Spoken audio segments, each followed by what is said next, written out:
Hello viewers, welcome back to my channel টুকিটাকি রান্না বান্নাতে আপনাদের স্বাগত জানাই। আশা করছি সবাই সুস্থ আছেন, ভালো আছেন, আমিও ভালো আছি। আজকের পর্বে আমি আবারও একটা নতুন রেসিপি আপনাদের সাথে শেয়ার করতে যাচ্ছি। হ্যাঁ, একটা ডিমের ইউনিক রেসিপি।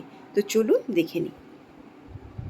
এখানে আমি একটা বোলের মধ্যে 4টে ডিমকে এভাবে ফাটিয়ে নিয়ে একটা মিডিয়াম সাইজের পেঁয়াজ আর 3 থেকে 4টে কাঁচা লঙ্কা কুচিয়ে ভালো করে নুন দিয়ে এটাকে ফেটিয়ে নেবো আমি।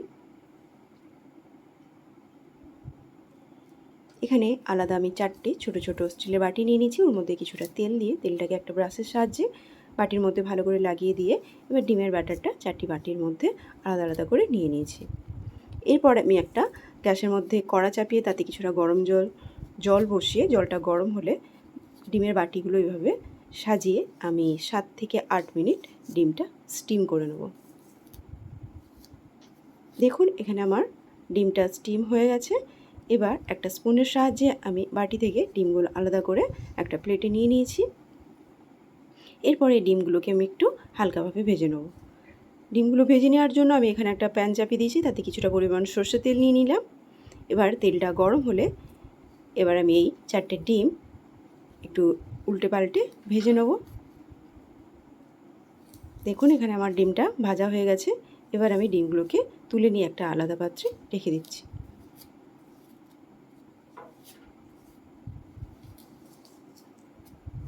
এবার আমি ডিমের ঝোলের মধ্যে আলু দেওয়ার জন্য 2টো আলু এভাবে কেটে নিয়েছিলাম। আলুটাকে আমি আগে থেকেই সেদ্ধ করে রেখেছি, সেই জন্য আমি তেলে এখন আলুটা ভালো করে ভেজে নিলাম। রান্নার জন্য এখানে আমি নিয়ে নিয়েছি একটা মিডিয়াম সাইজের পেঁয়াজ, সেটাকে কুচিয়ে নিয়েছি। আর একটা পেঁয়াজ আমি বেটে নিয়েছি। এখানে 1 ইঞ্চি আদা আমি বেটে নিয়েছি আর 7 থেকে 8 কোয়া রসুন আমি এভাবে বেটে নিয়েছি। আর শুকনো লঙ্কা আমি দানাগুলো আলাদা করে 7 থেকে 8টা শুকনো লঙ্কা আমি এভাবে বেটে নিয়েছি। দেখুন এখানে আমার আলুগুলো ভাজা হয়ে গেছে। এবার আলুগুলোকে আমি তুলে নেব। সেই কড়াইতে আরও কিছুটা পরিমাণ সর্ষের তেল দিয়ে দিয়েছি ডিমটা রান্না করার জন্য। দিয়ে আমি একটু সাহাজিরে ফোড়ন দিয়ে দিলাম গরম মশলা ফোড়ন, এলাচ, দারুচিনি আর 3 থেকে 4টে লবঙ্গ, 2 থেকে 3টে এলাচ আর একটা দারুচিনি স্টিক দিয়ে এভাবে আমি একটু ভেজে নিচ্ছি। মশলাটা ভাজা হয়ে গেলে আমি আগে কুচনো পেঁয়াজটা দিয়ে দিলাম। কুচনো পেঁয়াজটা একটু ভাজা ভাজা হয়ে গেলে এরপর আমি এতে সামান্য একটু লবণ দিয়ে দিয়েছি।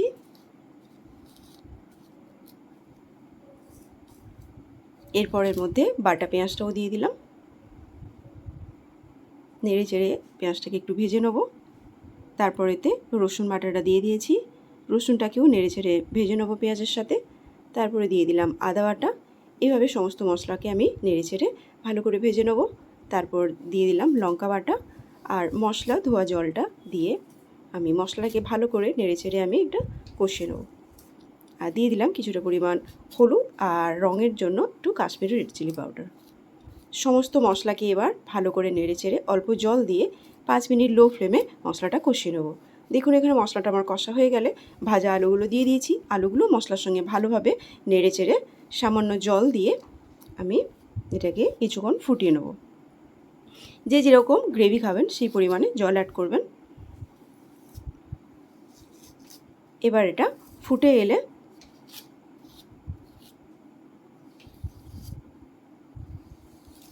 এর মধ্যে আমি ভেজে রাখা ডিমগুলো দিয়ে দিচ্ছি। সমস্ত কিছু দিয়ে 3 থেকে 4 মিনিট আর একটু ভালো করে আমি ফুটিয়ে নিলাম। এবার নামানোর আগে একটু ধনে জিরে গুঁড়ো দিয়ে দিলাম, দিয়ে একটু নেড়ে চেড়ে নিলাম। দেখুন এখানে এবার আমার ইউনিক একটা ডিমের কারি রেডি হয়ে গেছে। এবার এটাকে আমি একটা পাত্রে আলাদা করে নিয়েছি।